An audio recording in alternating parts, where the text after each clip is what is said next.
La prima cosa di cui mi sono reso conto è che a fianco al mondo dei rifiuti e dell'ambiente ci sono tanti soldi e questo fa sì che automaticamente la materia diventi di interesse per la criminalità comune e organizzata, che è il motivo della nostra attività di contrasto. Ha sede in Veneto, ma competenza anche per Friuli, Emilia-Romagna e Trentino, il nuovo gruppo interregionale Comando per la tutela ambientale e la transizione ecologica dell'Arma dei Carabinieri, una realtà che coordina le attività investigative dei 5 NOE dell'Italia del Nord-Est, in stretta collaborazione con la Direzione Distrettuale Antimafia. A spiegare l'importanza di questo nuovo modello operativo è il generale di brigata Valerio Giardina, alla guida del Comando Carabinieri per la tutela ambientale e la transizione ecologica, dal settore delle energie rinnovabili con gli appalti per la realizzazione dei parchi solari, eolici, biogas, fino al ciclo dei rifiuti. Ogni piccolo comune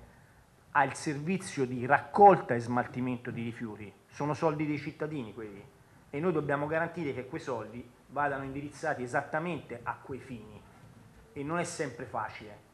che questo avvenga, ma non c'è soltanto quello che è uno degli aspetti di infiltrazione mafiosa maggiore, non soltanto al sud, ora anche al nord, al centro-nord,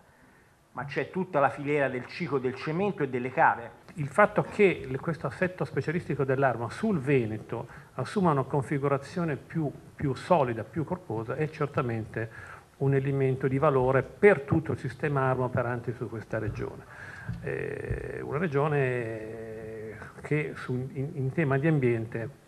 ha sempre posto un'attenzione veramente importante e una grande sensibilità. Molti fondi messi a disposizione dall'Europa, a partire da quelli del PNRR, soldi che possono fare gola ai singoli ma anche alle organizzazioni mafiose. Tra i compiti del comando anche quello di verificare le dichiarazioni non finanziarie sulla sostenibilità.